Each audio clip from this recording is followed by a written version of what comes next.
Look, you're your god's familiar. I'm your familiar. I have a familiar. My familiar has a familiar.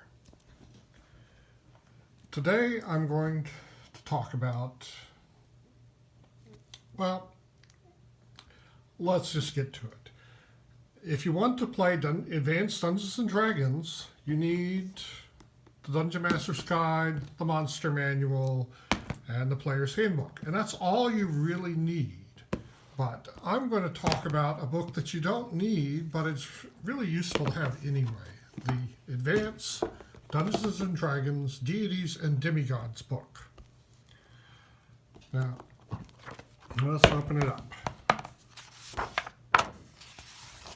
Okay, now, original D&D had their own version of the book, but this was for Advanced. And the first thing it goes into is some explanation of terms, and then it gets into some high-powered ability scores and psionics, because your psionics could be more powerful for these monsters. And if you look at the Player's Handbook, let's look at that real quick, you'll see that dwarves could, because they were +1 on Constitution, could have a Constitution of 19. Elves could have a Dexterity of 19, and so could halflings. Oh. So yeah, it's possible that you could have a score of 19, but the tables in this book only go up to 18. Well, in this book, they tell you what happens if you have a Constitution of 19. How many more points do you get? Well, if you're a fighter, you get 5 points per hit die added, and +1 to your poison save. If your dexterity is 19, then you're still +3 on reaction attacking adjustment and +4 on defensive adjustment. So you don't get any gain there unless you're a thief, in which case your thief skills go up.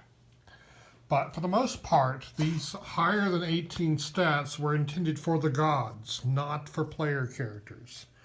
So it explains here what happens if your strength is 19 to 25. 25 is where they max out here. And it explains, if you're a 19 strength, you're as strong as a hill giant. If you're a 25 strength, you're as strong as a titan.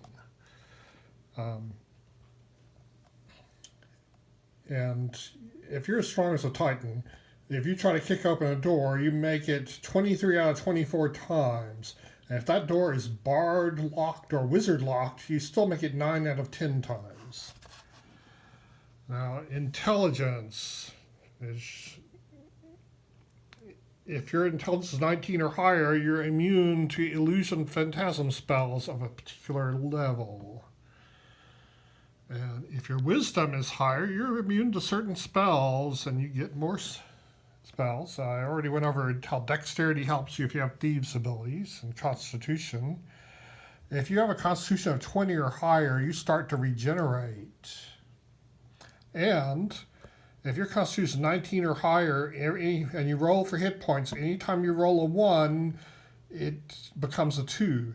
And if it's 23 or higher, it's 1, 2, or 3s become 3s. So, charisma. Some of the gods have really high charisma, so this allows them to have this awe power that makes people fall all over themselves to worship this person. Or, if their charisma is below 0, then they have negative reaction adjustment and a horror power over creatures of various levels. So, some of these monsters have a charisma that's below 0. And then there's a bunch of standard gods abilities they get, like the command spell which has no saving throw, lasts 2 rounds instead of 1 for lesser gods and 3 for greater gods. They all can do comprehend languages, detect alignment, gate, geas, quests, teleport without error, true seeing.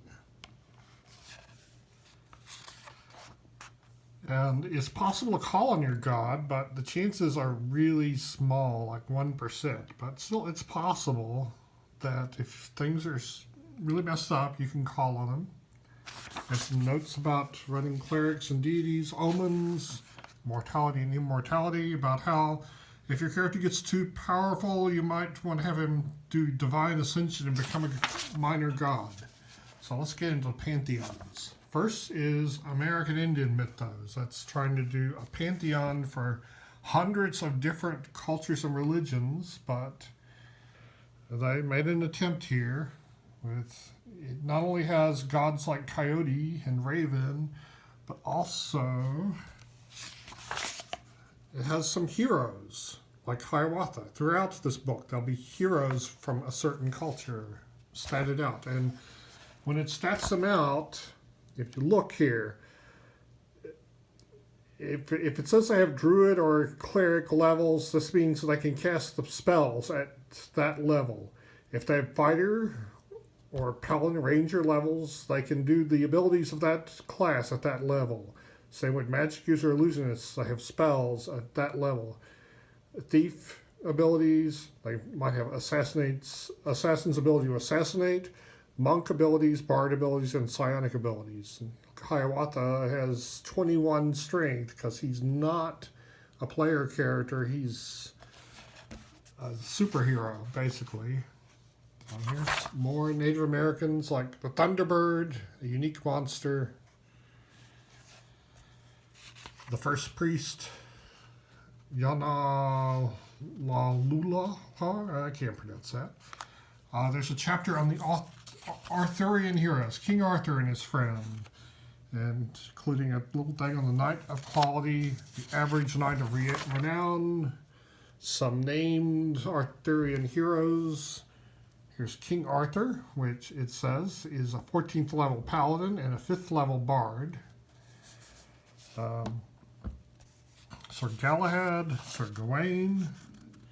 Sir Galahad is a 20th level paladin. Sir Gawain is a 17th level fighter. Sir Lancelot du Lac. He's a 20th level paladin with a 19 strength. Morgan Le Fay. She's a 12th level fighter, a magic user, and illusionist. Then we come to the Babylonian mythos. So we have Anu, Drugar, Gilgamesh, the hero. He's 5th level each in cleric and druid, 12th level ranger, 10th level magic user, 11th level monk, and 5th level bard. Ishtar, Marduk. Marduk fighting Tiamat. Tiamat is technically a Mesopotamian goddess, though she's in the monster manual. And then there's Celtic gods, which most of these are Irish. A few of them are Welsh. They kind of mix the Celtic cultures together here. And Math, Morrigan, Nuada, Ogma, Sylvanus, the Wild Hunt. Then we come Central American mythos. Again, they're mixing together Aztec and Maya here. Maybe even some Olmec thrown in here, I'm not sure. There's a really scary looking god of death. Don't ask me to pronounce the names of these gods. Here's the goddess of vice, showing herself off to these heroes who are apparently immune to the charms. Chinese mythos. You know, China's indigenous religions would include Buddhism, Taoism, Confucianism, and a bunch of indigenous pagan religions from before those even existed that got absorbed by those three. So there's Shang-Ti,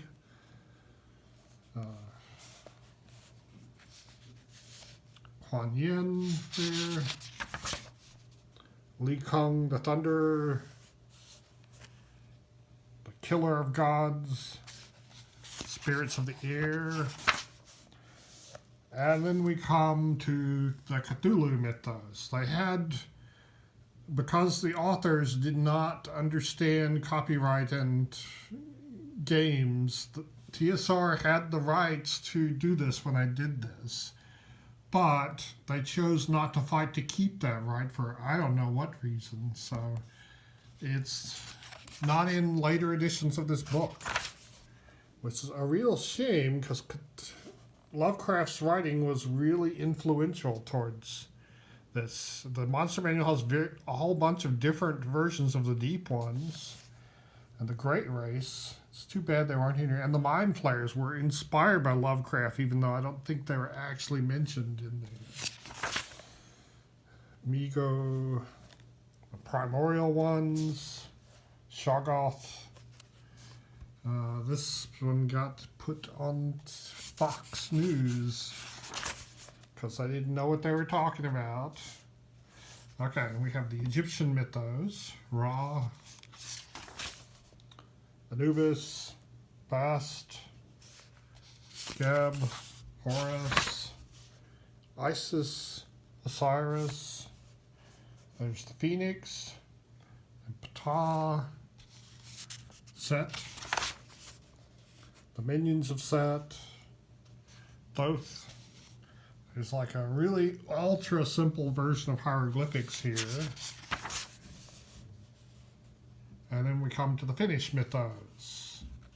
It struck me as really odd. I don't have much connection with Finland before I ever saw this. But there's some interesting gods in here. The Finns are a different language group than the other Scandinavian countries. And so their pantheon's quite a bit different. I like Leviathar there. Urko. And then comes the Greek mythos. Zeus. Achilles is a 15th level fighter. There's Apollo, Aphrodite, Ares, Athena.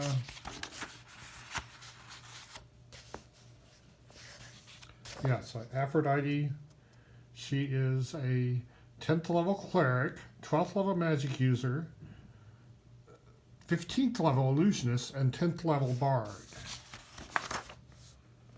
There's Cerberus and Bellerophon, the hero. He's a 10th level ranger. Cyclops.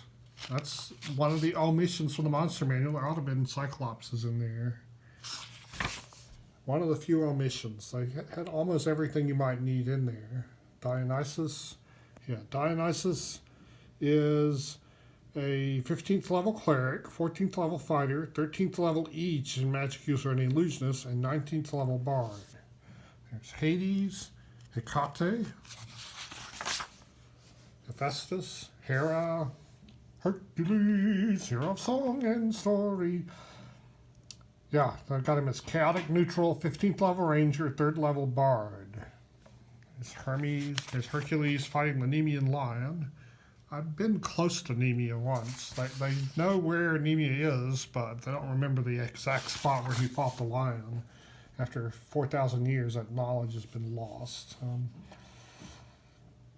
Odysseus, 13th level fighter, 9th level thief. Pan, Poseidon, Perseus, holding the Medusa head here. He's a 15th level paladin and a 5th level bard. Prometheus, Theseus. He's the one who fought the Minotaur. He's a 13th level paladin and a 9th level bard. Tyche. Then comes the Indian mythos with Indra, Agni, Kali.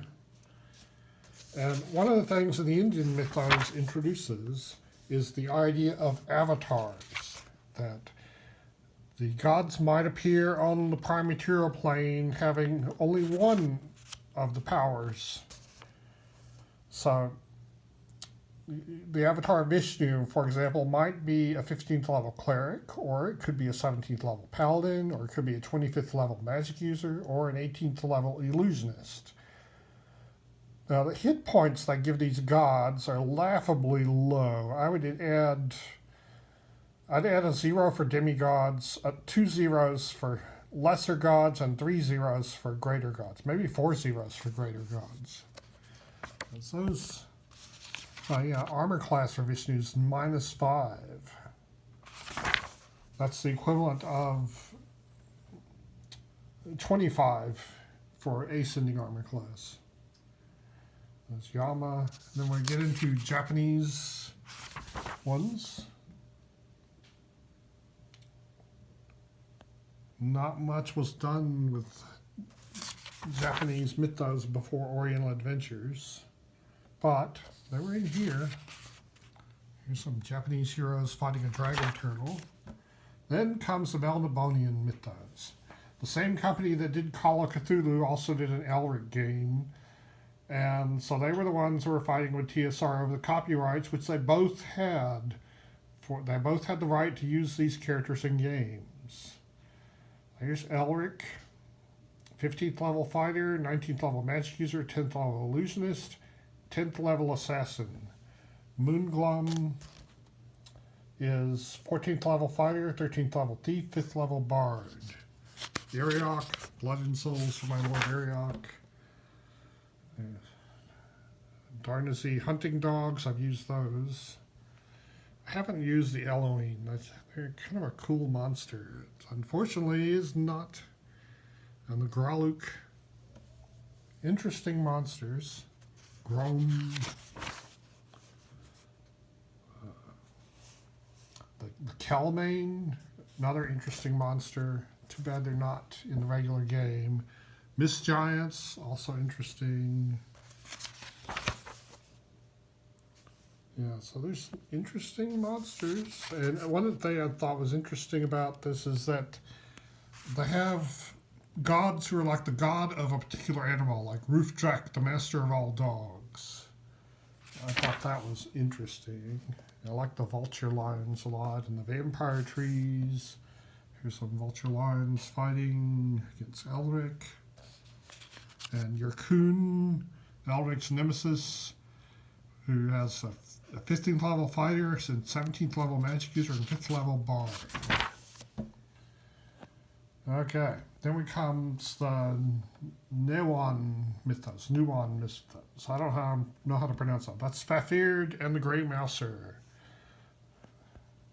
Fafhrd is a 15th level ranger, 13th level thief, 5th level bard, and Grey Mouser is a 11th level fighter, 3rd level magic user, 15th level thief. There's the Behemoth, the land whale. I like the ghouls as a race a lot. Gods of Trouble. Isek of the Jug. One of my players used him as their deity. Wizard. The Rat God. Another wizard. Snow Serpent. And then there's a section on non-human deities, including Loth, who I just recently used when I ran the GDQ series, though we skipped G. So there's gods for the different non-human deities, including Bildupump, which is in a fight for life against Pincher, the god that emerged from our recent run of GDQ.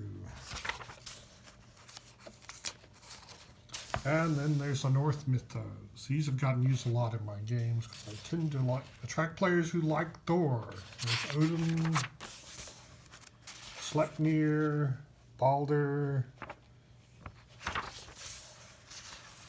Freya,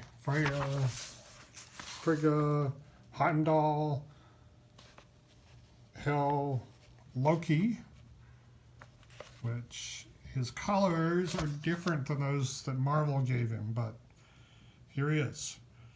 12th level each, cleric druid, 12th level ranger, 11th level magic user, 20th level illusionist, 15th level assassin, 5th level monk and bard. And there's Loki tricking Thor. Thor, on the other hand, is a 10th level druid, 20th level fighter, and 3rd level bard. And here's Thor fighting Jormungandr. Okay, then we come to one of the oldest pantheons, the Sumerian mythos. Some of the gods' powers are really similar to the Babylonian ones. I'm not sure why they included both Babylon and Sumer, but did not include the Romans. But that, you know, there's omissions in here. The biggest one is the Romans, and the second biggest one is Robert E. Howard, Crom, and all those deities. They were in the first edition, or in the original D&D Deities and Demigods book, but they weren't in this one. There's some nice pictures of the planes, and now they have demi-planes between the elemental planes, and a little thing of the outer planes and how they fit. With a new plane come coordinate opposition. Here's a fight on the astral plane. There's some counter tables. And then there's a chart for all the deities in here, going about their spheres of control, their animals, what kind of clerics they have, whether they're male, female, non-human, what kind of raiment their clerics wear, the colors, the holy dales, sacrifice form or frequency, the place of worship. And this chart is really well researched based on real world religions. So it's really useful to me. And the index. And then we come to the end. A very useful book for somebody who wants to play Advanced Dungeons and Dragons.